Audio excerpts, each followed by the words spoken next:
thank you to Paula and David for this opportunity to have the banner here. I do actually know James Fox's work already, bit of a big fan.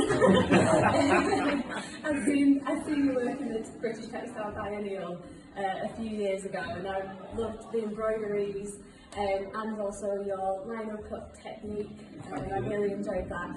And also, I think what's really special about this is how you bring in the connections to the kind of social and textile history of the area. So I feel like we're really privileged to have the banner here at the Whitaker.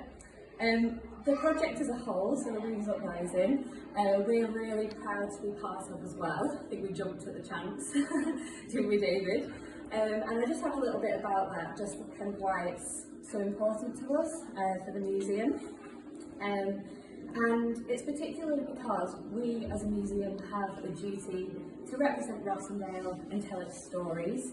And we have in our collection 5 panels that are called The Story of the Whiteheads, and they're painted panels. And one of those panels depicts the moment that the workers broke the looms at Lower Mill, which was owned by local industrialist David Whitehead. So that's in our collection. And David Whitehead himself describes this moment in his autobiography. So this is why I've got it written down, because I can't remember it. And he said, news came that there was a riotous multitude of people who had assembled at Accrington with a determination to break the power looms. The magistrates sent the cavalry forward to Rawtenstall with an order to pursue the mob and make prisoners. But before I could get the cavalry to Rawtenstall, the rioters had been and broken all our power looms. He goes on after this to blame the event and the workers' poverty on a lack of economy. So essentially that he thought that they hadn't saved enough money, and that was the reason for their discontent. He positions himself in his autobiography as a victim of this aggression and seems to show a lack of sympathy for the conditions of the workers. Words that he uses, such as riotous, mob, prisoners, here have dominated, I think you're probably going to talk about this a little bit more, but have dominated the telling of the story.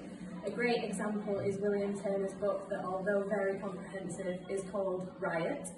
So in contrast, I think this project's really important as it enables us to kind of deconstruct this narrative, allowing the voices of the workers to resonate, and challenging the title of our panels that they're called The Story of the Whiteheads to The Story of the Workers. So we want to reframe this, what was deemed as a riot, as an uprising, and I think that perfectly fits with this banner that's titled Rise Up. So that's what I wanted to say.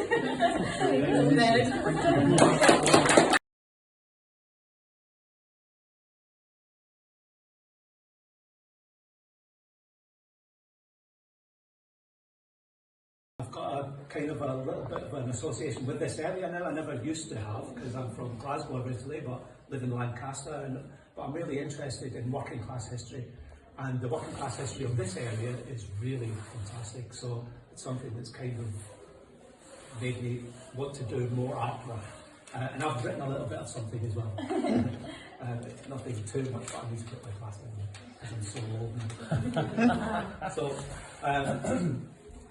This is kind of part of my research. I'm doing a PhD at Lancaster University in textiles and in protest.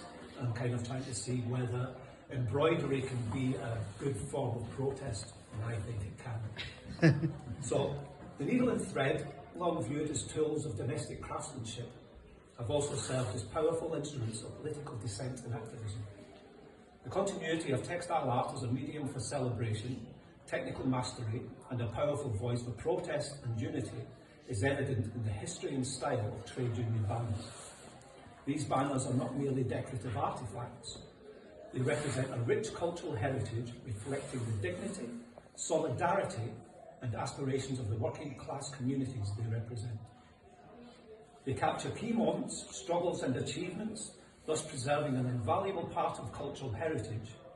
By doing so, they ensure that the stories of collective action and resistance remain accessible to future generations, reinforcing the role of textile art as both a historical and a political tool. The historical celebration of these banners along with the expertise involved in this creation, have been a pivotal influence on the conception and the development of this work and also my previous artworks. This is part of my thesis, so thanks very much. Austin Davis, thank you very much.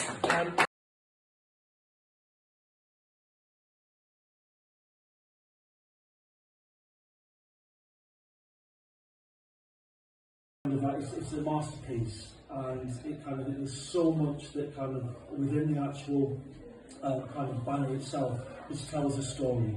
And I think that's absolutely amazing. When you're looking at something, you want to kind of be getting a little bit kind of sucked into the whole kind of narrative around it. And as Gina just said, the narrative and the framing of kind of this whole kind of event is very, very significant. So thank you very much to James. And thank you also very much to Gina and the Whitaker for all the work that they've done in terms of preparing the kind of banner to go up and making everything happen, and also for kind of supporting us generally. And you know, Gina's also very eloquently just given us a very nice little context to the Rising itself.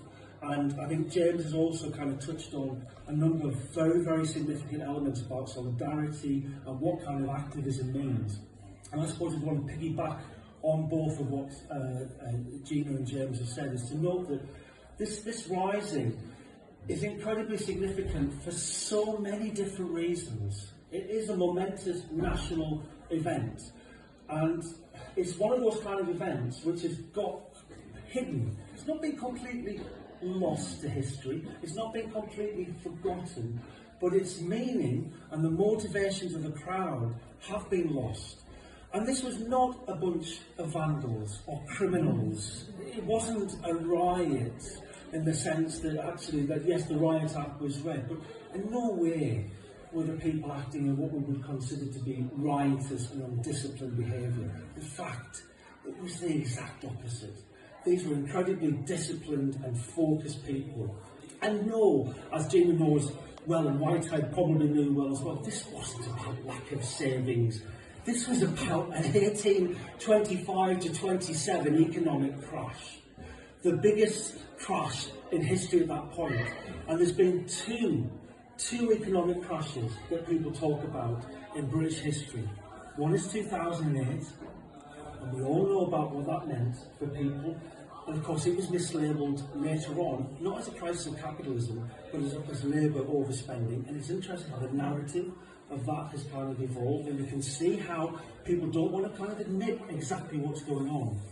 And the other crash was in December 1825, when the Bank of England was one day away from collapse, and was actually bailed out by the Bank of France. And this is not just following the Napoleonic Wars. They were desperate. And actually loads and loads of banks hit the wall. And it was the sort of two biggest in British history, the two biggest economic crises are 1825 to 27 and 2008. And this is important for understanding this, because it wasn't about power looms in the sense that the power looms were the cause. Power looms in 1826 were profoundly inefficient. They were handling weaving was actually more productive and cheaper than the power looms. It wasn't until after 1826, and 1826 was quite a pivotal date, because they did start to kind of become more efficient largely after that. And interestingly enough, it saw the end of the hand-loom weavers. Nobody agrees exactly when the hand-loom weavers died out, but we all know that before the end of the 19th century, hand-loom weavers had pretty much kind of gone. So this was a moment of profound change, but we should never think of it exclusively within the lens of power looms. Yes, they destroyed over 1,100 power looms across kind of Penn and Lancashire. There was only really one mill where they didn't succeed in destroying all the power looms in this area, and that was shortly after the Chatterton massacre.